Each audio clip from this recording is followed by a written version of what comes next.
গত ৪৩ বছর ধরে সেই সমুদ্রের পাড়ে কেউ যায়নি। যারাই গিয়েছে তারা আর কেউ ফিরে আসেনি। কিন্তু কেন?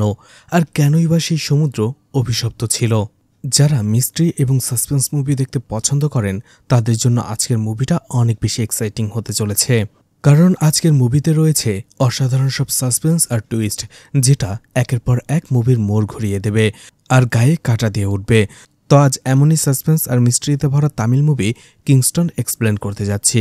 তো hi guys, welcome to my channel ফিল্মের গল্প। এমন নতুন আর অসাধারণ সব মুভি আর ওয়েব সিরিজের এক্সপ্লেনেশন বাংলা দেখতে চাইলে চ্যানেলটিকে সাবস্ক্রাইব করে রাখতে পারেন। মুভির শুরুতেই তামিলনাড়ুর ছোট্ট গ্রাম থুতুকুডিকে দেখানো হয়, যেটার বেশিরভাগ জায়গায় সমুদ্র দিয়ে ঘেরা ছিল, যার ফলে এই গ্রামে যত ব্যবসা বাণিজ্য হতো তার বেশিরভাগই উপাদান ছিল সমুদ্র এবং সমুদ্রপথ। তো এটা ছিল একটা পোর্ট ইন্ডাস্ট্রিয়াল গ্রামের মধ্যে একটা। আর সেই জায়গায় আরও একটা গ্রাম ছিল, যেটা বেশিরভাগই ছিল জেলেদের গ্রাম, যার নাম ছিল থুবাতুর। আর আমাদের আজকের গল্প ঘুরবে এই থুবাতুর গ্রামেই।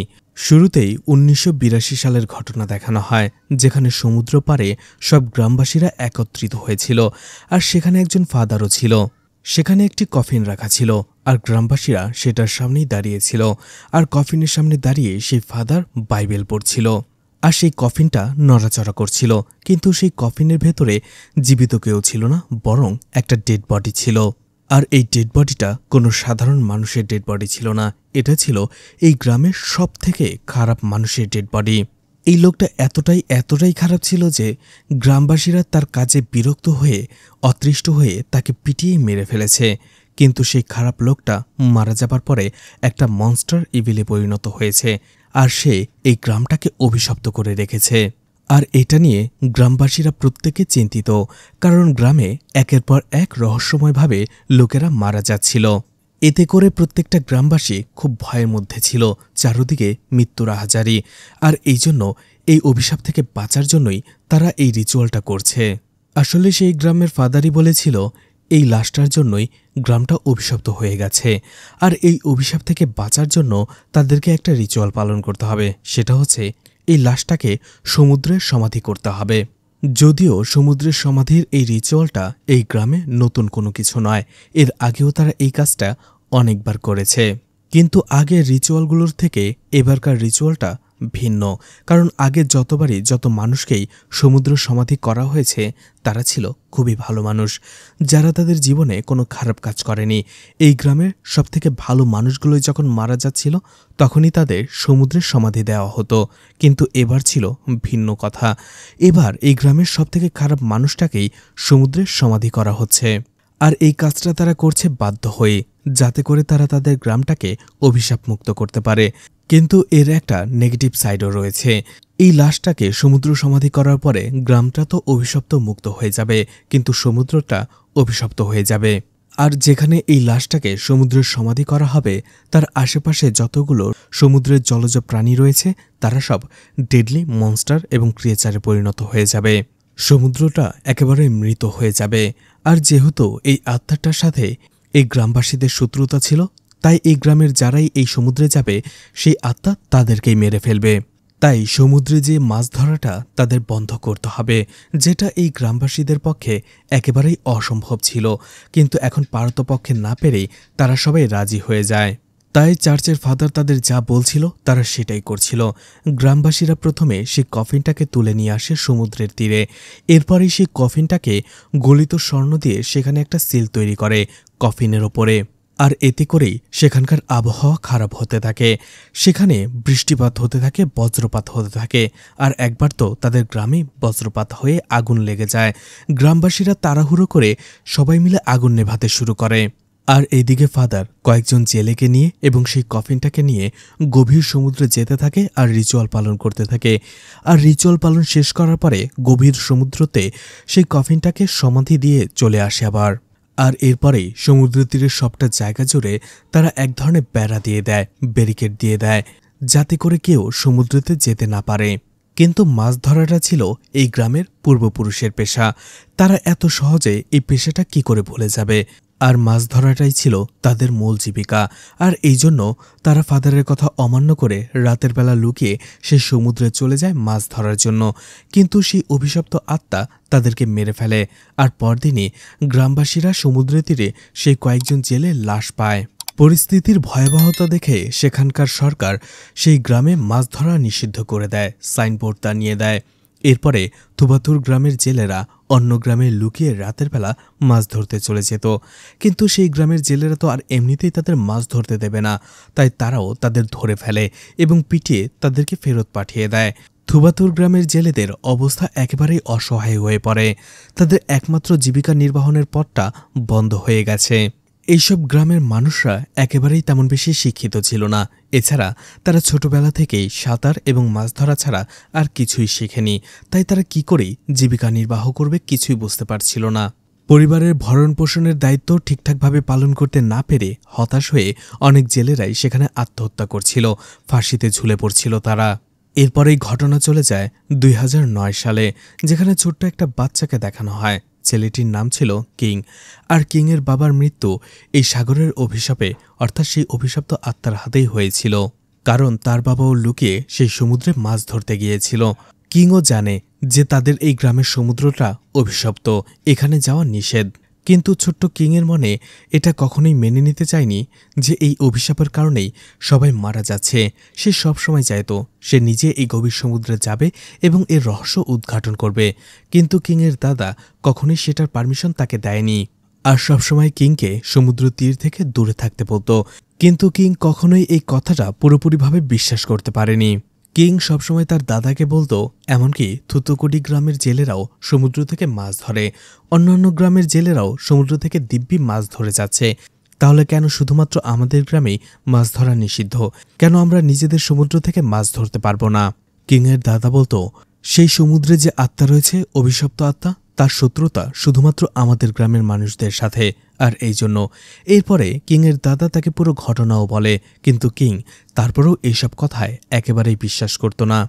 কিং ভাবত এগুলো শুধু গ্রামবাসীর মুখের কথা।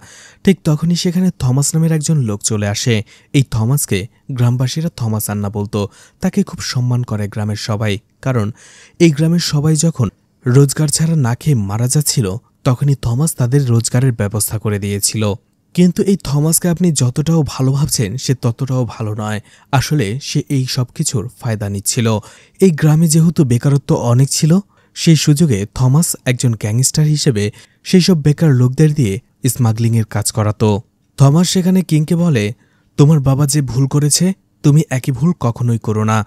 তুমি সেই সমুদ্র সৈকত থেকে দূরে থাকো, আমার সাথে কাজ করো। আমার সাথে কাজ করে অনেক টাকা কামাও আর জীবনটাকে ঘুরিয়ে ফেলো।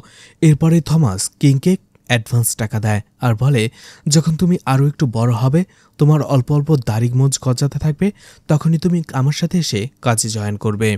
কিং টাকাগুলো নিয়ে মনে মনে ভাবতে থাকে সে জীবনে অনেক টাকা কামাবে। এরপরে নিজের একটা বোট তৈরি করবে, আর সেই বোট দিয়ে তাদেরই গ্রামের সমুদ্রে চলে যাবে। আর সেখানে যে এই রহস্যের জাল সে ভেঙে ফেলবে, অভিশপ্ত থেকে সমুদ্রকে মুক্ত করবে। আর সেখান থেকে মাছ ধরে এনে সবাইকে দেখাবে এই অভিশপ্তটা আসলে একটা গল্প, গুজব, মিথ্যে। আসলে তাদের সমুদ্রে এই ধরনের কিছুই নেই। এরপরে এই ঘটনা চলে আসে 2025 সালে, বর্তমান সময়ে, যেখানে থমাস আরও বড় গ্যাংস্টার হয়ে গিয়েছিল। থুতুকুডি সহ আশেপাশের সব কয়টা গ্রামে যে ধরনের ট্রেড হতো, যেসব ট্রেড হতো, সেটা ইলিগেল বা লিগেল, যে ধরনেরই হোক না কেন, সেগুলো থমাসের হাত ছিল।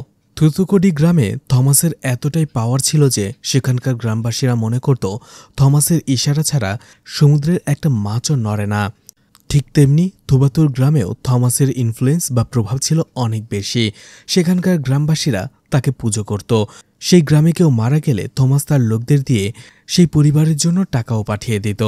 তেমনি আজও সেই গ্রামে একজন মানুষ মারা গেছে, আর দেখা যায় থমাস সেই পরিবারের জন্যও টাকা পাঠিয়েছিল। এদিকে কিংকে দেখানো হয় যে বড় হয়ে গেছে, আর এখন সে থমাসের সাথেই কাজ করে, তাকে দিয়েই সেই পরিবারের কাছে টাকা পাঠিয়েছে। এদিকে সেই গ্রামবাসী সহ কিংয়ের বন্ধুরা অপেক্ষা করছিল কিং কেন এখনও টাকা নিয়ে আসছে না। এদিকে কিংকে দেখা যায় সে সেই টাকা দিয়ে জুয়া খেলছিল। আসলে জুয়া খেলায় কিং অনেক বেশি দক্ষ ছিল। সে কখনোই জুয়া খেলায় হারত না, আর প্রত্যেকবারের মতো এবারও সে জুয়া খেলায় জিতে যায় সেই টাকাগুলো। আর এরপরেই সে গ্রামে ফিরে আসে, আর সেই টাকাগুলো সেই লোকটার পরিবারকে দিয়ে দেয় কিং। আর সেই টাকা যেগুলো সে জিতেছিল সেগুলো সে নিজের কাছে রেখে দেয়। এদিকে সেখানে কিংয়ের গার্লফ্রেন্ডও ছিল, যার নাম ছিল রোজ। আর রোজ কিংয়ের এই ব্যাপারটা জানতো যে কিং কি করতে পারে। এছাড়া কিছু টাকা কিং যে নিজের কাছে রেখে দিয়েছে এটাও রোজ দেখে ফেলে। রোজ কিংয়ের কাছে আসে এবং তাকে বকাঝকা করতে থাকে আর বলে, তুমি যেটা করেছো সেটা এক প্রকার চুরি। তোমার কাছে শুধু টাকাটাই আসল, তাই না? অন্য কিছু নয়। ভুল খারাপ কোনোটাই তোমার কাছে যায় আসে না। কিন্তু কিং কথাগুলো এক কান দিয়ে শুনে অন্য কান দিয়ে বের করে দিচ্ছিল, কারণ তার টাকা দরকার, আর সেই টাকা দিয়ে সে বোট কিনবে। আর সেই বোট দিয়ে সে গভীর সমুদ্রে চলে যাবে, আর সেখানে যে এই অভিশপ্তের জাল সে ফাঁস করে দেবে সবার সামনে। এরপরেই দেখা যায় কিং তার বোট নিয়ে গভীর সমুদ্রে চলে আসে, কিন্তু হঠাৎ করেই সেখানে অদ্ভুত আজব এক ক্রিয়েচার চলে আসে। এছাড়া অনেক মহিলা জম্বিও সেখানে চলে আসে, যারা কিংয়ের উপরে হামলা করে। ঠিক তখনই দেখা যায় এটা ছিল কিংয়ের দাদার একটা দুঃস্বপ্ন। আর এই ধরনের স্বপ্ন কিংয়ের দাদা প্রায়ই দেখে, আর এতে সে প্রচণ্ড ভয় পায়। সে ভাবতে থাকে ভবিষ্যতে যদি কিং এই স্বপ্নের মতোই সমুদ্রে চলে যায়, তার কথা অমান্য করে, তখন কি হবে। সে শুধু দেবতার কাছে প্রার্থনা করে ভবিষ্যতে কখনো যেন এমন কিছু না ঘটে। এদিকে কিং এবং তার বন্ধুদের দেখা যায় কাজ শেষ করে রাতের বেলা তারা মদ খাচ্ছিল, আড্ডা দিচ্ছিল। ঠিক তখনই সেখানে কিংয়ের দাদা চলে আসে এবং তার সেই দুঃস্বপ্নের কথা বলে। তখনই কিং বলে সে একদিন না একদিন বোট কেনার পরে সেই সমুদ্রে চলে যাবে, এই অভিশপ্তের জাল সে ফাঁস করবে সবার সামনে। কিন্তু কিংয়ের দাদা বলে, আমি বেঁচে থাকতে এটা কখনোই হতে দেব না আমি। সে সেখান থেকে চলে যায়। এরপরেই সেখানে চলে আসে বেঞ্জামিন নামের একটা ছোট্ট ছেলে। বেঞ্জামিন সেখানে সবাইকে বলতে থাকে তার ঘরের অবস্থা খুবই খারাপ, তার কাজ চাই। কিন্তু এই বেঞ্জামিন ছিল রবার্টের ছেলে, আর রবার্ট থমাসের সাথে পার্টনারশিপে কাজ করত, কিন্তু সেখানে সে থমাসের টাকা মেরে দিয়ে পালিয়ে গেছে। আর এই জন্য সেখানে কিংয়ের বাকি লোকরা বলতে থাকে বেঞ্জামিনকে কাজে নেওয়া যাবে না।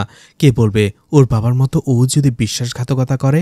কিন্তু কিং বেঞ্জামিনের কথায় ভরসা করে আর বলে চোরের ছেলে যে চোরই হবে এমন কোনো কথা নেই।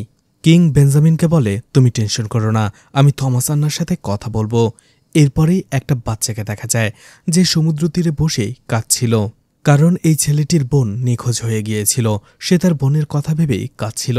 ঠিক তখনই ছেলেটি দেখে তার বোনের লাশ সমুদ্র তীরে পড়ে রয়েছে। ছেলেটা তার বোনের লাশ দেখার পরে দৌড়ে সেখানে চলে যায়, আর এরপরেই তার মাকে জোরে জোরে ডাকতে থাকে।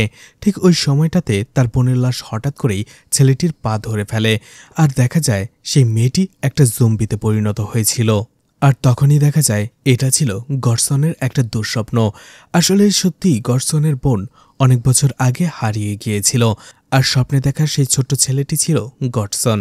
গডসনের বোন হারিয়ে যাবার পরে তার বোনের লাশটা সে সমুদ্র তীরে পেয়েছিল, আর এই জন্য সে এই ধরনের দুঃস্বপ্ন দেখে। কারণ এই গ্রামে এই অভিশাপ ছাড়াও, অর্থাৎ সমুদ্রের অভিশাপ ছাড়াও আরও একটা রহস্যময় জিনিস রয়েছে। সেটা হচ্ছে এই গ্রামে প্রত্যেক মাসে একটি করে মেয়ে নিখোঁজ হয়, আর কিছুদিন পরেই তার লাশ পাওয়া যায়।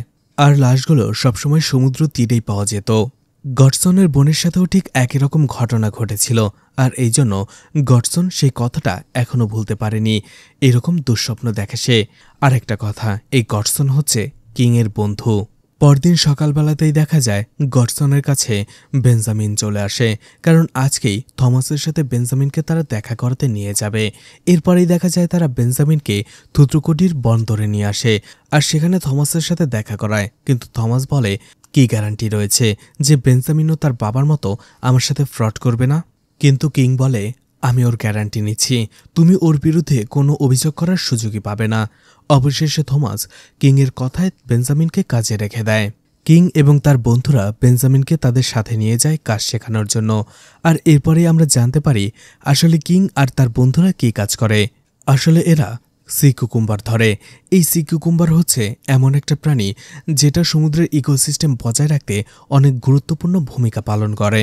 আর এই জন্য 2001 সাল থেকেই ভারত সরকার এই সি কুকুম্বার ধরা একেবারেই নিষিদ্ধ করে দিয়েছিল। কিন্তু তারপরেও লুকিয়ে লুকিয়ে অবৈধভাবে এটার এক্সপোর্ট করা হয় এবং ধরা হয়, কারণ বিদেশের মার্কেটে বা বাজারগুলোতে এটার চাহিদা অনেক বেশি, বিশেষ করে চায়না, জাপানে। এছাড়া শ্রীলঙ্কাতে এটা ধরা সম্পূর্ণ বৈধ। এই জন্য ইন্ডিয়ান জেলেরা এগুলো অবৈধভাবে ধরে অবৈধ পথে শ্রীলঙ্কার বিজনেসম্যানদের হাতে তুলে দেয়। এরপরে তারা চায়নাতে এটা লিগেলি রপ্তানি করে। এদিকে কয়েক মাস কেটে যায়। বেঞ্জামিন কিংদের সাথে কাজ করতে করতে সে এখন অনেকটা দক্ষ হয়ে গেছে। শ্রীলঙ্কার বর্ডারে যা ছিল সেই সি কুকুম্বারগুলো দিয়ে আসার জন্য তখনই বেঞ্জামিনের একটা বাক্সের ওজনে সন্দেহ হয়, কারণ তুলনামূলক সেই বাক্সটা বেশি ভারী ছিল। বেঞ্জামিন কিংকে এই কথাটা জানায় আর বলে, এই বাক্সের ভিতরে সি কুকুম্বার ছাড়াও অন্য কিছু রয়েছে, তুমি খুলে একটু চেক করো। কিন্তু কিং থমাসের জন্য একেবারেই লয়াল ছিল, আর এই জন্য সে বেঞ্জামিনকে একটা চর মেরে বসে আর বলে, এত বড় সাহস, থমাস আন্নার বক্স তুমি খুলবে? তোমার যতটুকু কাজ দেয়া হয়েছে তুমি শুধু ততটুকুই করো। কিছুক্ষণ পরেই দেখা যায় শ্রীলঙ্কা থেকেও একটি বোট চলে আসে, আর এখানে কোড এক্সচেঞ্জ করার জন্য বেঞ্জামিনকেই পাঠানো হয়। বেঞ্জামিন তাদের বোর্ড থেকে জাপ দিয়ে সেই শ্রীলঙ্কান বোর্ডে চলে আসে, আর সেখানে আসার পরে একটা সিগারেট দেয় তাদের, যেটার ভেতরে কোড ওয়ার্ড লেখা ছিল। এরপরেই কোড দেখার পরে শ্রীলঙ্কান বোর্ডের লোকেরা লাইট জ্বালিয়ে গ্রিন সিগন্যাল দেয়। এরপরে দুটো বোট একসাথে করে তারা মাল অদল বদল করছিল, কিন্তু ঠিক তখনই সেখানে পুলিশ চলে আসে, আর সেখানে তারা তাদের হাতে নাতে ধরে ফেলে আর সবাইকে বলা হয় সারেন্ডার করার জন্য, কিন্তু কেউ সারেন্ডার করছিল না। এটা দেখে পুলিশ তাদের দিকে গুলি ছুড়তে শুরু করে। তারা সেখান থেকে পালিয়ে যাচ্ছিল, আর গুলি থেকে বাঁচার জন্য তারা সবাই ককপিটে চলে আসে। কিন্তু এখনও বেঞ্জামিন সেই শ্রীলঙ্কান বোটেই ছিল, আর সেখান থেকে সে কোথাও সরতেও পারছিল না। কিন্তু বেঞ্জামিন নিজের বোটে ফেরার জন্য সেখানেই ঝাঁপ দিয়ে বসে সমুদ্রের ভেতরে। এদিকে কিংও তাদের বোট থেকে দেখে ফেলে যে বেঞ্জামিন বিপদে পড়ে রয়েছে আর সে সমুদ্রে ঝাঁপ দিয়েছে। তাই বেঞ্জামিনকে বাঁচানোর জন্য কিংও একটু না ভেবে সাথে সাথে সমুদ্রে ঝাঁপিয়ে পড়ে। আর যখনই সে বেঞ্জামিনকে বাঁচাতে যাবে তার একটু আগেই পুলিশের একটা গুলি বেঞ্জামিনের শরীরে লাগে। কিং নিজের জীবন বাজি রেখে সেখান থেকে বেঞ্জামিনকে উদ্ধার করে নিয়ে আসে, কিন্তু সমুদ্র তীরে আসার পরেই বেঞ্জামিন একেবারেই মাটিতে লুটিয়ে পড়ে, কারণ গুলিটা তার গলায় লেগেছিল, আর সেখানেই সে ছটফট করতে করতে মারা যায়। কিং এবং তার বন্ধুদের সামনে বেঞ্জামিন মারা গিয়েছিল, আর তারা কিছুই করতে পারছিল না। এই কথাটা ভেবে সবাই মন খারাপ করছিল। সবথেকে বেশি মন খারাপ ছিল কিংয়ের। কিং ভাবতে থাকে সে কিছুই করতে পারল না। তার মনে আরও একটা প্রশ্ন জাগে যে সি কুকুম্বার স্মাগলিং করার জন্য পুলিশ এতটা এগ্রেসিভ কেন ছিল? পুলিশ গুলি চালাচ্ছিল এত বাজেভাবে। কিংয়ের মনে হতে থাকে বেঞ্জামিন যেটা বলেছিল সেটাই যদি সত্যি হয়, আর এই জন্য সে বোটে যেয়ে সে বাক্সগুলো খুলে দেখতে থাকে, আর দেখতে থাকে বেঞ্জামিনের কথাই সত্যি ছিল। সি কুকুম্বারের সাথে সেই বাক্সগুলোর ভেতরে ড্রাগসের চোরাচালান হচ্ছিল, যেগুলো সেই সি কুকুম্বারের ভেতরে ভরে চোরাচালান করা হচ্ছিল। এরপরেই কিং রেগে চলে আসে থমাসের কাছে আর বলে দেয় তার সব কথা। সে যে ড্রাগস স্মাগলিং করে এটা কিং জেনে গেছে, আর আজকে থেকে সে এবং তার বন্ধুরা থমাসের হয়ে কাজ করবে না। এছাড়া গ্রামবাসীদেরও থমাসের আসল রূপটা সে জানিয়ে দেবে। এরপরে গ্রামবাসীরা কেউ আর থমাসকে সাহায্য করবে না, কিন্তু থমাস বলতে থাকে সেই গ্রামের লোকেরা তার প্রতি যথেষ্ট লয়াল, বিশ্বস্ত, তারা কিংয়ের মতো নয়। এরপরে দেখা যায় থমাস বেঞ্জামিনের শেষক্রিয়াতেও তার পরিবারের জন্য টাকা পাঠায়, কিন্তু থমাসের লোক সেখানে গেলেই কিং বাধা দেয় এবং সেই টাকাগুলো বেঞ্জামিনের পরিবারকে দিতে দেয় না, ঝগড়া বাঁধিয়ে দেয়। এরপরে রাতের বেলা সমুদ্র সৈকতে বসে বসে সে মন খারাপ করে বেঞ্জামিনের কথা ভাবছিল। এরপরে একটা সময় হঠাৎ করেই তার আগের কথা মনে পড়ে। সে ভাবতে থাকে কবে সে এই সমুদ্রে যাবে। এরপরেই সেই ঘটনাগুলো সে মনে করতে থাকে যেগুলো তার দাদা তাকে বলতো। এরপরে এই ঘটনা আবারও ফ্ল্যাশব্যাকে চলে যায় 1982 সালে। আর এখান থেকেই আমরা জানতে পারি কিংয়ের যে দাদা রয়েছে মার্টিন, সে কিংয়ের আসল দাদা নয়। কিংয়ের আসল দাদার নাম হচ্ছে সোলোমন। এই মার্টিনকেই সোলোমন পালতে এনেছিল। এরপরেই কিংয়ের দাদা সোলোমন মারা যাওয়াতে মার্টিনই কিংকে নিজের নাতি হিসেবে লালন পালন করে। আর কিংয়ের দাদা সোলোমন ছিল এই গ্রামের প্রধান। আর ওই সময়টাতে সি কুকুম্বার ধরাটা বৈধ ছিল, যার ফলে বেশি টাকা ইনকাম করার জন্য সেই গ্রামের সবাই সি কুকুম্বার ধরতে শুরু করে। কিন্তু এরপরে তাদের রহস্যজনকভাবে একের পর এক মৃত্যু হতে থাকে। এই জন্য সেই গ্রামের সবাই চলে আসে সোলোমনের কাছে। সোলোমন গ্রামবাসীর কথা শোনার পরে বলে, ঠিক আছে, আমি এর কোনো একটা ব্যবস্থা করছি। এরপরেই সোলোমন চলে আসে তার বন্ধু বোসের সাথে দেখা করতে, আর তাকে সবকিছু খুলে বলে যে গ্রামবাসীরা সি কুকুম্বারের বিজনেস শুরু করেছে, আর এই সি কুকুম্বার সমুদ্রের অনেক গভীরে পাওয়া যায়, আর এই জন্য তাদের প্রপার ড্রাইভিং স্কিল থাকা দরকার, যেটা তাদের নেই। আসলে এত গভীর সমুদ্রে যাওয়ার জন্য ভালো সাঁতার জানা দরকার এবং গভীর সমুদ্রের প্রেসার হ্যান্ডেল করার জন্য টেকনিকও জানা থাকা দরকার। এই ধরনের স্কিল বা দক্ষতা তাদের পূর্বপুরুষদের ছিল, কিন্তু তাদের এই বর্তমান জেনারেশন সেটা ভুলে গেছে। বোসও এই ধরনের কাজে দক্ষ, কিন্তু তার বয়স বেশি হয়ে গেছে, যার ফলে এখন আর সে ট্রেনিং দেওয়ার মতো অবস্থায় নেই। বোস এই দক্ষতা এখনও বজায় রেখেছিল কারণ আর্মিতে ছিল। এদিকে এই গ্রামের আরও একজন লোক এই বিষয়ে দক্ষ ছিল, সে ছিল স্কুল শিক্ষক অ্যান্টনি। এই জন্য সোলোমন বোসকে বলে, তুমি অ্যান্টনির সাথে কথা বলো, কারণ বোসই অ্যান্টনিকে এইসব শিখিয়েছিল, আর এই জন্য গুরুর কথা সে কখনোই ফেলতে পারবে না। বোস যখন অ্যান্টনিকে এই কথাটা বলে, অ্যান্টনি সরাসরি না করে দেয়, বলে আমার যদি কিছু হয়ে যায় তখন আমার মেয়ের দেখাশোনা কে করবে। বোস বলে, এটা গ্রামের মানুষের জীবন নিয়ে প্রশ্ন, আমি কথা দিচ্ছি আমি তোমার মেয়েকে দেখে রাখব, আমি তোমার মেয়েকে নিজের মেয়ের মতো পালন করব যদি তোমার কিছু হয়ে যায়। অবশেষে অ্যান্টনি রাজি হয়ে যায়, কিন্তু ভাগ্যের নির্মম পরিহাস, অ্যান্টনিও সেই সমুদ্র থেকে মৃত অবস্থায় ফিরে আসে। এটা দেখে সোলোমন এবং বোস দুজনেই হতবাক হয়ে যায়, কারণ অ্যান্টনির মতো একজন দক্ষ সাঁতারও কিভাবে মারা গেল। সোলোমনের তখন সন্দেহ হতে থাকে হয়তো সমুদ্রের ভেতরেই কোনো একটা প্রবলেম রয়েছে, কিন্তু এরপরেই আসল সত্যিটা সবার সামনে চলে আসে। সোলোমন সবাইকে জানিয়ে দেয় এই সব কিছুর পেছনে আসল হাত রয়েছে বোসের। বোসের মুখোশ সে সবার সামনে খুলে দেয়। সোলোমন বলতে থাকে বোসের কাছ থেকে স্বর্ণ পাওয়া গেছে। সেখানে সোলোমন কিছু ভয়ঙ্কর সত্য গ্রামবাসীদের সামনে তুলে ধরে। সে বলে এখানকার জেলেদের বোস টর্চার করত। যেহেতু সে একজন পুরাতন আর্মি অফিসার ছিল, তাই সে তার ক্ষমতা খাটিয়ে এখানকার জেলেদের টর্চার করত এবং তাদের বাধ্য করত গভীর সমুদ্রে যেয়ে স্বর্ণ তুলে নিয়ে আসার জন্য। কিন্তু সমুদ্রের গভীরের এত চাপ অনেক জেলেরাই বা সাঁতারুরাই সহ্য করতে পারছিল না, যার জন্য তারা মারা যাচ্ছিল। আর বোস এই সব কিছু করত তার লোভ পূরণ করার জন্য। আর অ্যান্টনি সমুদ্র ডুবে মারা যায়নি, বরং অ্যান্টনি বোসের আসল রহস্য সত্যিটা জেনে ফেলেছিল, যার ফলে এই সত্যিটা যাতে কেউ না জানে তাই বোস অ্যান্টনিকে পিটিয়ে মেরে ফেলেছে। কিন্তু সোলোমন এই বিষয়টা জেনে ফেলেছে, যার জন্য সে বোসকে এক্সপোজ করে দেয়, গ্রামবাসীদের সবার সামনে নিয়ে আসে এবং বোস যে অন্যায় করেছে, যে খারাপ কাজগুলো করেছে সেটার শাস্তি দেওয়ার জন্য গ্রামবাসীদের সবার সামনে নিয়ে এসে বোসকে শাস্তি দেয়। কিন্তু গ্রামবাসীরা সেখানে আরও বেশি ক্ষুব্ধ ছিল, কারণ তারা তাদের আপনজনকে হারিয়েছিল। এই জন্য গ্রামবাসীরা সেখানে বোসকে পিটিয়ে মেরে ফেলে। কিন্তু মারা যাবার পরেও বোসের আত্মা শান্ত হয়নি, বরং বোসের আত্মা এই পৃথিবী ছেড়ে যায়নি। তার কবরে বিভিন্ন ধরনের আজব কাণ্ড হতে থাকে। এছাড়া গ্রামেও একের পর এক রহস্যজনকভাবে মানুষ মারা যাচ্ছিল।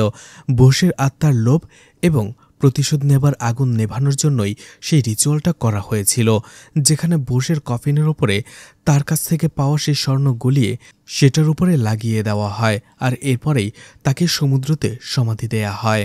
এরপরে কি হয়েছিল সেটা আমরা সবাই জানি। ঘটনা প্রেজেন্টে চলে আসে। রোজকে দেখা যায় সে তার বাড়িতে একাই ছিল, কিন্তু হঠাৎ করেই বিদ্যুৎ চলে যায়। রোজ মোমবাতি জ্বালায়, কিন্তু হঠাৎ করে সে বুঝতে পারে তার বাড়িতে সে ছাড়াও অন্য কেউ রয়েছে।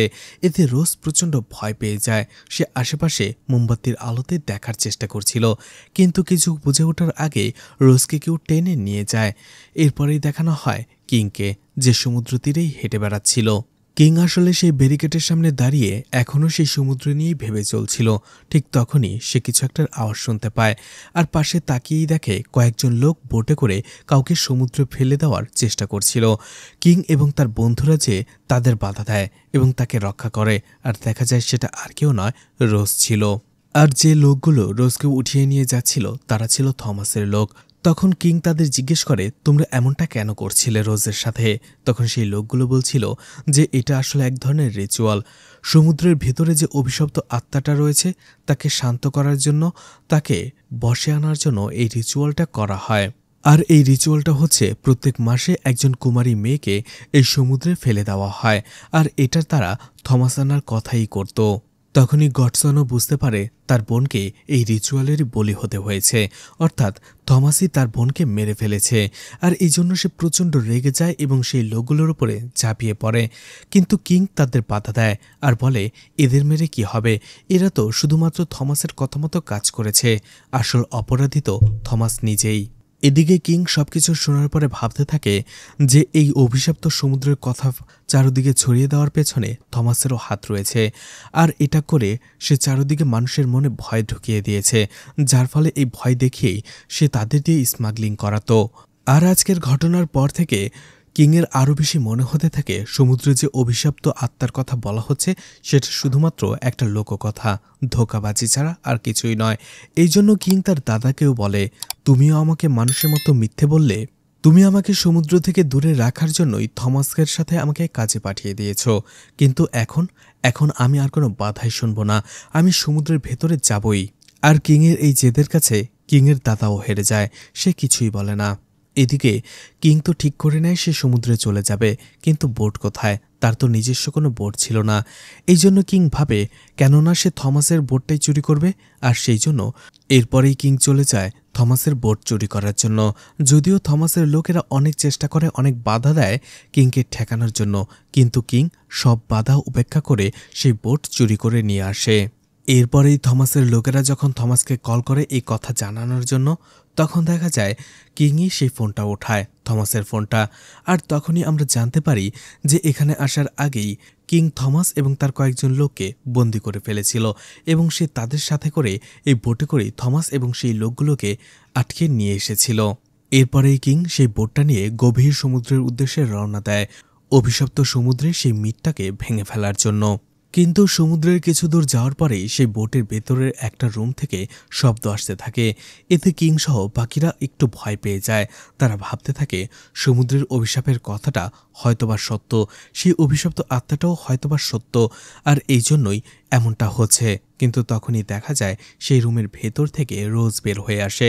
আসলে রোজও লুকিয়ে এখানে চলে এসেছিল এই যাত্রায় কিংকে সাহস দেওয়ার জন্য, সঙ্গ দেওয়ার জন্য। আসলে কিংকে যদি সে সরাসরি বলতো, কিং তাকে কখনোই নিয়ে আসতো না, আর এই জন্যই রোজ এই পথ বেছে নেয়। কিং নিষেধ করে, কিন্তু কিং তার ভালোবাসার মানুষ রোজের জেদের সামনে হেরে যায়, আর এই জন্য রোজকে সাথে নিয়ে সে সমুদ্রপথে এগিয়ে যায়। সবকিছু ঠিকঠাকই চলছিল, কিন্তু হঠাৎ করেই কিংয়ের এক বন্ধুর কাছ থেকে পুরনো একটা বাতি ভেঙে যায়। এরপরেই কিং যখন বাইরে চলে আসে সেটা দেখার জন্য, সেখানে ভাঙা একটি কাচের টুকরো কিংয়ের পায়ের ভেতরে ঢুকে যায়। কিং সেই কাচের টুকরোটা সমুদ্রে ফেলে দেয়। তখনই কিংয়ের নজর পড়ে সেই পুরাতন বাতির ভেতরে থাকায় একটি কাগজের ওপরে, যেটা ভাঙার ফলে সেই কাগজটা বের হয়ে এসেছিল। এইদিকে কিংয়ের রক্তমাখা সেই কাচের টুকরোটা সমুদ্রে পড়ার পরে আশেপাশে অদ্ভুত ঘটনা ঘটতে থাকে। তারা আশপাশ থেকে অন্য বোটের হর্ন শুনতে পায়। গডসন দূরবীন দিয়ে দেখে তাদের সামনেই ছোট্ট একটা বোট রয়েছে অনেক দূরে, কিন্তু একটু পরেই দেখতে পায় সেটা আর নেই। এভাবে পরক্ষণেই সেখানে বোট দেখা যাচ্ছিল, আবার পরক্ষণেই সেটা গায়েব হয়ে যাচ্ছিল। এরপরেই তারা চারপাশ থেকে বোটের হর্ন শুনতে পায়। এরপরে তারা একটা বোটকে বারবার দেখছিল, আবার সেটা গায়েব হয়ে যাচ্ছিল। তখন তারা বুঝতে পারে নিশ্চয়ই এটার ভেতরে সেই অভিশপ্ত আত্মাটা রয়েছে। এরপরে হঠাৎ করেই চারপাশের আবহাওয়া খারাপ হয়ে যায়, আর প্রচণ্ড বৃষ্টিপাত শুরু হয়, ঝড় শুরু হয়। আর তখনই তারা দেখতে পায় সমুদ্রের আশেপাশে পুরোটা জায়গা জুড়ে মানুষের কঙ্কাল দিয়ে ভরা ছিল, সেগুলো ভেসে বেড়াচ্ছিল। আর তখনই তাদের বিশ্বাস হয় এই সমুদ্রটা অভিশপ্ত। এরপরেই সমুদ্রে ঝড় শুরু হয়, আর সেই ঝড়ের কবলে পড়ে যায় কিং এবং তার বোট। কিং অনেক সাবধানে সেই বোটটাকে এগিয়ে নিয়ে যাচ্ছিল। ঠিক তখনই সেখানে বজ্রপাত হয়, আর সেই বজ্রপাতের আলোতে কিংয়ের চোখ ঝলসে যায়। কিং ককপিট থেকে বাইরে ছিটকে পড়ে। কিং যাতে সেখান থেকে পড়ে না যায় সেখানে অনেক কষ্টে একটা রশি সে ধরে রাখে। তখনই তারা দেখতে পায় বিশাল এক ঢেউ তাদের বোটের সামনের দিকে আসছিল। তারা ভয় পেয়ে যায়। অনেক কষ্টে কোনোরকমভাবে সেই ঢেউটাকে তারা পার করে, কিন্তু সেই ঢেউর বাড়িতে বোটে থাকা সবাই অজ্ঞান হয়ে যায়। কিছুক্ষণ পরে তাদের সবার জ্ঞান ফেরে। তারা একে অপরের খোঁজ নেয় তারা ভালো আছে কিনা। ঠিক তখনই তারা দেখতে পায় তাদের এক বন্ধু মিসিং ছিল। তারা খোঁজে, তখনই দেখতে পায় তাদের সেই বন্ধু বোটের এক কোণায় বসে বসে কাঁদছে, আর সে ভয়ে কাঁপছিল। কিং তার কাছে যায় আর জিজ্ঞেস করে তোমার কি হয়েছে। তখনই কিংয়ের বন্ধু বলে সে একটি মাথার খুলি পেয়েছে, যেটার মাথা থেকে এখনও অনবরত রক্ত পড়ে যাচ্ছে। এদিকে কিংয়ের দাদাও জানতে পেরে গিয়েছিল যে কিং সমুদ্রে চলে গেছে, আর এই জন্য সেও একটা বোট নিয়ে সমুদ্রে যেতে শুরু করে কিংকে বাঁচানোর জন্য। এদিকে কিং এবং তার বন্ধুরা ভেবে নেয় এখন তারা এখান থেকে ফিরে যাবে, এই জন্য তারা বোটটা ঘুরিয়ে ফেলে। কিন্তু তখনই দেখতে পায় তাদের নেভিগেশনের যে মেশিনটা ছিল সেটা কাজ করছে না। এরপরেই তাদের বোট কিছুটা সামনে যেতেই তারা ভয়ঙ্কর এক কুয়াশা দেখতে পায়। সেই কুয়াশা পার হতেই তারা বুঝতে পারে যে তারা হয়তোবা অন্য কোনো পৃথিবীতে চলে এসেছে। সেই সমুদ্রের পরিবেশটা একেবারে ভিন্ন রকম ছিল। হঠাৎ করেই রোজের হাতে একটা মাছ চলে আসে, আর মুহূর্তের মধ্যেই সেই ছোট্ট মাছটা ভয়ঙ্কর এক মনস্টারে পরিণত হয়। আর এতে রোজ প্রচণ্ড ভয় পেয়ে যায়। কিং সেখানে আসে এবং রোজকে সামলায় আর বলে সেটা চলে গেছে। তখনই তারা আবারও দেখতে পায় তাদের সেই ভীতু বন্ধু যে মাথার খুলি পেয়েছিল সে আবারও মিসিং। আর দেখা যায় সে ভয়ে নিচে চলে এসেছিল, আর সেখানে একটি রুমের ভেতরে সে আটকা পড়ে গেছে। আর সেই রুমটা ছিল সেই রুম যেখানে কিং থমাস এবং তার লোকদের আটকে রেখেছিল। এদিকে কিংও বোটে তাকে খুঁজে না পেয়ে সেই বোটেরই বেসমেন্টে চলে আসে তাকে খোঁজার জন্য। আর যখন এটা কিংয়ের সেই বন্ধু শুনতে পায় যে কিং তাকে খুঁজতে এসেছে, সে দরজায় নক করতে থাকে আর বলতে থাকে আমি এখানে। কিন্তু তখনই সেখানে আজব কিছু ঘটনা ঘটে। কিং শুনতে পায় প্রত্যেকটা দরজা থেকেই নকের শব্দ শোনা যাচ্ছে। কিং বুঝতে পারছিল না কোন রুমের ভেতরে তার বন্ধু আটকে রয়েছে, এজন্য র্যান্ডমলি সে একটা দরজা খোলে। কিন্তু সেখানে সে তার বন্ধুকে দেখতে পায় না, বরং সেখানে সে একটি জম্বিকে দেখতে পায়। জম্বিকে দেখার পরেই কিং ভয়ে সেখানে পড়ে যায়, কিন্তু একটু পরেই দেখা যায় সেই জম্বিটা আবারও অন্ধকারে হারিয়ে গেছে। এরপরে কিং আরও একটা দরজা খোলে, আর অবশেষে এবার সে সঠিক দরজা খোলে। দরজা খুলতেই তার সেই বন্ধু বের হয়ে আসে, আর সে এতটাই ভয় পেয়েছিল যে দরজা খোলার সাথে সাথে সে কিংকে রেখেই উপরে চলে আসে। এরপরে কিং আবারও সেই বোটের ককপিটে চলে আসে এবং বোটটা চালাতে শুরু করে। এরপরে হঠাৎ করেই তারা একটা শব্দ শুনতে পায়, যেন কেউ হঠাৎ করে এসে বোটের উপরে পড়েছে। কিং যেই দেখতে পায় সেখানে একটা লোক পড়ে রয়েছে। কিং তার কাছে যায়, আর ঠিক তখনই দেখা যায় সেটা ছিল কিংয়ের দাদা। কিংয়ের দাদা আসলে সমুদ্রের অভিশাপে সেই আত্মার কাছে হার মেনেছে, অর্থাৎ মারা গেছে। এদিকে গ্রামবাসীরা সমুদ্র সৈকতের পারে কিংয়ের দাদার ডেড বডি খুঁজে পায়, আর কিংয়ের কাছে যেটা ছিল সেটা ছিল অভিশপ্ত আত্মা। কিং এটা দেখার পরে হতবাক হয়ে যায়। ঠিক তখনই সমুদ্র থেকে একটা জম্বি উঠে আসে। আসলে সেই জম্বিটা কিংয়ের দাদার সেই অভিশপ্ত আত্মাটাকে নিয়ে যেতে এসেছিল, আর সেটা নিয়ে সে আবারও সমুদ্রে ঝাঁপ দেয়। কিংও তার দাদাকে বাঁচানোর জন্য সমুদ্রে ঝাঁপ দেয়, আর তার সাথে কিংয়ের বন্ধুরাও সমুদ্রে ঝাঁপ দেয়। কিং তার দাদাকে সে সমুদ্রের পানিতে খুঁজে বেড়াতে থাকে, আর কিংয়ের বাকি দুই বন্ধু কিংকে খুঁজে বেড়াচ্ছিল সমুদ্রের পানিতে। আর ওপরে থাকা গর্সন এবং আরও একজন সেই সমুদ্রে রশি ফেলে কিং এবং তার বন্ধুদের ওঠানোর জন্য। তখনই গর্সন দেখতে পায় কেউ তার পা জড়িয়ে ধরেছে। গর্সন এক ঝটকায় নিজেকে ছাড়িয়ে নেয়। ঠিক তখনই দেখতে পায় সেটা ছিল গর্সনের বোন, যার আত্মা গর্সনের পা জড়িয়ে ধরেছিল, আর যে এখন অভিশপ্ত হয়ে জম্বিতে পরিণত হয়েছে।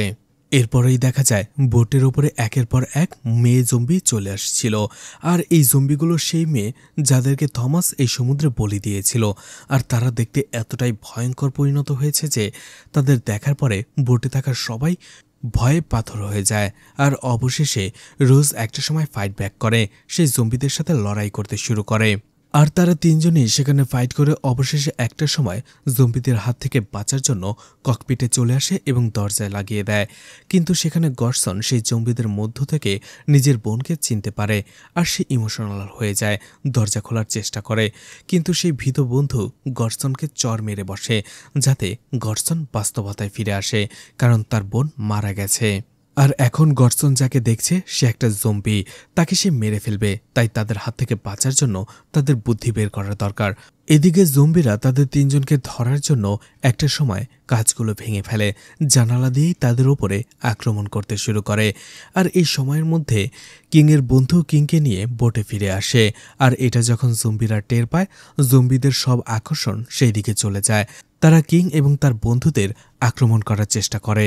কিং এবং তার বন্ধুরা সেখানে জম্বিদের সাথে ফাইট করতে থাকে।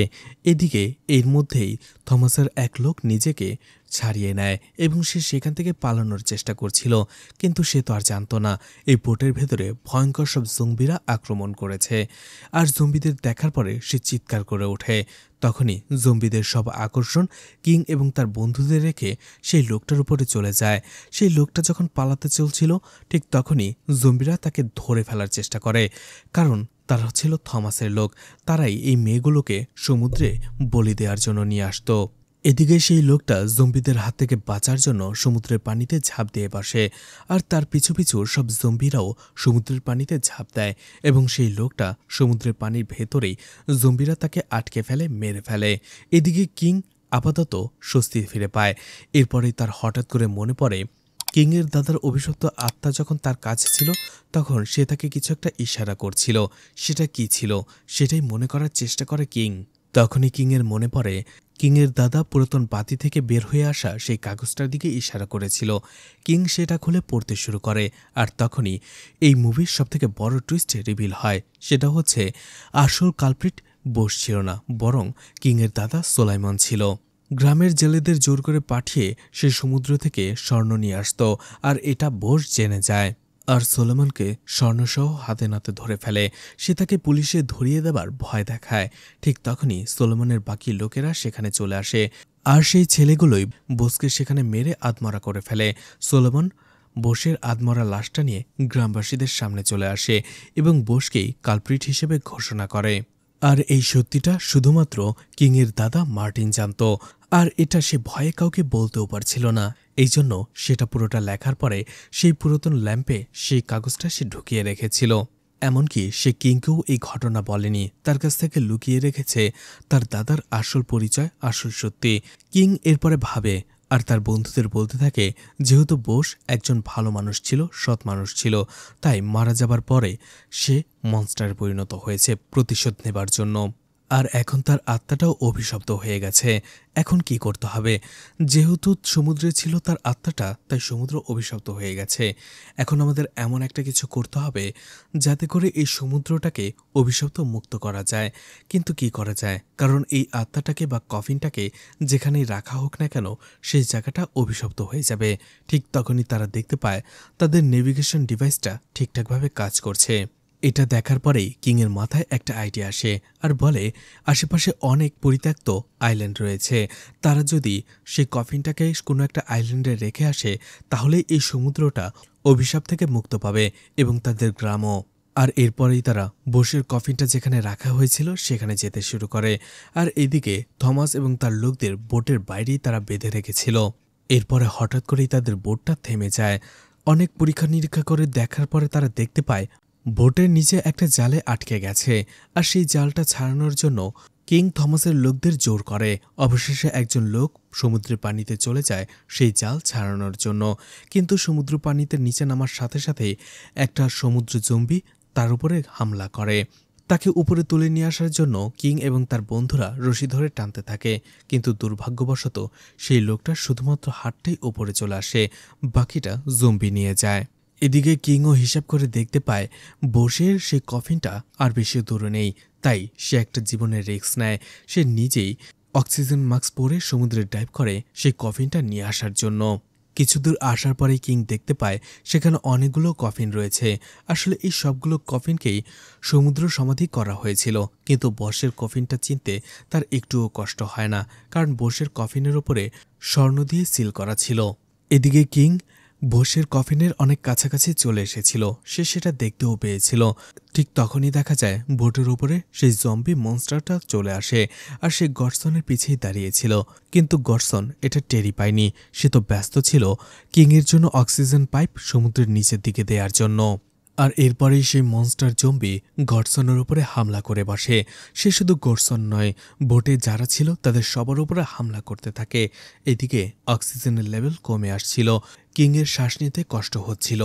আর এই জন্য নিজেকে বাঁচানোর জন্য কিং সেই কফিনটা রেখেই ওপরে চলে আসে সমুদ্রে।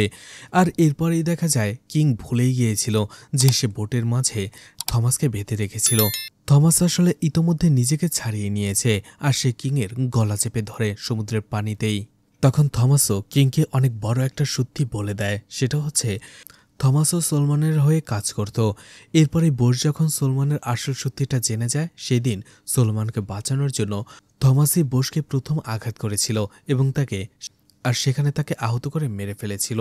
এরপরেই যখন সলোমনকে বাঁচানোর জন্য থমাস সলোমনের কাছ থেকে স্বর্ণের 10% শেয়ার চায়, তখন সলোমন সাথে সাথে না করে দেয়। এরপরে আর কি থমাস সলোমনকে একা পেয়ে সেখানেই মেরে ফেলে। আর এরপরেই সলোমনের সব স্বর্ণ সে লুটে নেয়। এছাড়া সলোমনের গলায় একটা চেনও ছিল, সেটাও সে লুট করে নেয়। আর সেই স্বর্ণের চেনটা এখনও থমাস পরে থাকে সবসময়। আর এরপরেই সলোমনের লাশটাও বোসের কফিনের ভেতরে সে দিয়ে মাটি চাপা দিয়ে দেয়। কিন্তু থমাসের আরও স্বর্ণ চাই, আর এই জন্য সে প্রথমে সলোমনের বাড়িতে যায় আর সলোমনের পুরো পরিবারকে সে মেরে ফেলে। কিন্তু কিং এবং তার বাবা মার্টিনের সাথে ছিল, আর এই জন্য তারা বেঁচে গিয়েছিল। আর এরপরেই থমাস সলোমনের সব স্বর্ণ নিয়ে সেই গ্রাম থেকে পালিয়ে যায়, কারণ সলোমনের আত্মা থমাসের পিছু করছিল। এমনকি থমাসের যে সাথীরা ছিল সলোমনের আত্মা তাদেরও মেরে ফেলে। এর কিছুদিন পরে থমাস যখন গ্রামে ফেরে, সে দেখতে পায় এই গ্রামে মাছ ধরা নিষিদ্ধ করে দিয়েছে। এরপরে সে আবারও গ্রামটা ছেড়ে দেয় এবং একজন গ্যাংস্টারে পরিণত হয়। এছাড়া এই সমুদ্রের অভিশপ্ত আত্মাকে শান্ত করার জন্য যে রিচুয়ালটা থমাস করত, সেটাও সে ইচ্ছে করেই করত। কারণ একদিন সে জানতে পেরেছিল অ্যান্থনির মেয়ে সেই কফিনটা হাতে ধরেছিল, তখন সেই কফিনটা কিছুক্ষণের জন্য শান্ত হয়ে গিয়েছিল। আসলে বোসের সেই কফিনটা অ্যান্টনির মেয়ে যখন ধরেছিল সেটা শান্ত হয়ে গিয়েছিল, কারণ অ্যান্থনি মারা যাবার পরে বোস অ্যান্থনির মেয়েকে নিজের মেয়ের মতো লালন পালন করেছে, তাকে ভালোবেসেছে এই জন্য। আর এই জন্যই থমাস এই রিচুয়ালটা পালন করত। আর এই জন্যই থমাস প্রত্যেক মাসে একজন কুমারী মেয়েকে সেই সমুদ্রে বলি দিত, যাতে সমুদ্রের অভিশপ্ত আত্মা শান্ত থাকে আর থমাস যাতে নিজের কাজটা ভালোভাবে করতে পারে। কিন্তু কিং রোজের বলি দেওয়াটা আটকে দিয়েছে, যার ফলে সমুদ্র এখনও অভিশাপ এবং উত্তাল হয়ে রয়েছে। আর এই জন্যই কিংয়ের দাদা মার্টিন যখন সমুদ্রে যায় তাকে খোঁজার জন্য, সেও সেই অভিশপ্ত আত্মার হাতে পড়ে মারা যায়। এদিকে এই সব কিছু বলার পরে থমাস বলতে থাকে, এখন আমার হাতেই তোমাকে মরতে হবে। তখনই যখন সে কিংকে মারতে যাবে, সে দেখতে পায় তারা সমুদ্র থেকে সেই জায়গায় চলে এসেছে যেখানে থমাস সলোমনকে মেরে ফেলেছিল। আর এই সব কিছু সলোমনই করছিল। ঠিক তখনই থমাস দেখতে পায় সেখানে একটা গাড়ি চলে আসে, সলোমনের গাড়ি, আর সেখানে সলোমনও ছিল। সলোমন সেখানে আসার পরেই থমাসের হাত থেকে কিংকে ছাড়িয়ে নেয় এবং থমাসের গলার সেই চেনটা দিয়ে তাকে বশ করে নেয়, যেটা সলোমনের ছিল। আর সেখানে সেই চেনের সাহায্যে সে থমাসকে মেরে ফেলে। সলোমন সেই চেনের সাহায্যে থমাসের গলাটাই সেখান থেকে ফেলে দেয়। আর এভাবেই সলোমন নিজের হত্যার বদলা নেয়। এরপরে কিং আর সুলাইমান আবারও সমুদ্রে চলে আসে। সলোমন কিংকে বলে, এই সমুদ্রে এখনও অনেক স্বর্ণ রয়েছে, আর যেগুলো সে এতদিন ধরে গার্ড করে রয়েছে, যাতে করে সে এই সব স্বর্ণ কিংকে দিতে পারে, কারণ সে তার বংশধর। কিন্তু কিং বলে, আমি এটা করব না। তোমার জন্য আমার গ্রামবাসীরা এমনিতেই অনেক ক্ষতির সম্মুখীন হয়েছে, তারা তাদের আপনজনকে হারিয়েছে। আর আমি তোমার মতো এত লোভী নই, তাই আমার গ্রামবাসীর জন্য যেটা ভালো হবে আমি সেটাই করব। আমার এই স্বর্ণের কোনো দরকার নেই। আর কিং সলোমনের কথা থেকে বুঝতে পেরেছিল সেই অভিশাপটাকে কিছুক্ষণের জন্য কিভাবে শান্ত করতে হবে। আর এই জন্য সাথে সাথে সে সমুদ্রে ঝাঁপ দেয় এবং সেই কফিনের কাছে চলে আসে আর কফিনটাকে কিছুক্ষণ স্পর্শ করে, যাতে করে সেই অভিশপ্ত আত্মাটা কিছুক্ষণের জন্য শান্ত হয়ে যায়, কারণ কিংও তো সলোমনেরই বংশধর ছিল। এদিকে সেই জম্বি মনস্টার রোজ গডসন সহ বাকিদের মেরে ফেলছিল। ঠিক ওই সময়টাতে কফিন স্পর্শ করার কারণে সেই আত্মা শান্ত হয়ে যায়, আর সেখান থেকে সেই মনস্টার জম্বিটা গায়েব হয়ে যায়। এরপরে কিংয়ের বন্ধুরা সেই কফিন সহ কিংকে বোটের উপরে তুলে নেয়। বসে সেই কফিনটা সমুদ্র থেকে উপরে ওঠার সাথে সাথেই সেই সমুদ্রটা শান্ত হয়ে যায়, পরিবেশও একদম স্বাভাবিক হয়ে যায়। এরপরেই কিং তার বোটটা সামনের একটা আইল্যান্ডে নিয়ে আসে, আর সেখানে বসে সেই কফিনটা গেড়ে ফেলে। আর এরপরেই দেখা যায় সমুদ্র থেকে সেই কফিনটা উঠে আসার সাথে সাথেই সমুদ্র আবারও স্বাভাবিক হয়ে যায়। সেখানে আবারও জলজ প্রাণী ফিরে আসে, অসংখ্য মাছ ফিরে আসে। এরপরেই কিং অনেক মাছ ধরে গ্রামে ফেরে এবং গ্রামবাসীদের বলে দেয় যে সেই অভিশাপ শেষ হয়ে গেছে। গ্রামবাসীরাও খুশি হয়ে সেই ভ্যান, নোটিশ এবং ব্র্যাকেট সবগুলোই ভেঙে ফেলে। আর এখানেই মুভিটি শেষ হয়ে যায়। তো মুভিটা আপনাদের কেমন লেগেছে কমেন্ট করে জানাতে পারেন। আর মুভিটা ভালো লাগলে লাইক, কমেন্ট, শেয়ার করে পাশে থাকতে পারেন। তো আজকের মতো বিদায় নিচ্ছি। আবারও দেখা হবে নতুন কোনো মুভি বা ওয়েব সিরিজ নিয়ে। ততক্ষণ পর্যন্ত ভালো আর সুস্থ থাকবেন সবাই। আজকের মতো বিদায় নিচ্ছি। আল্লাহ হাফেজ।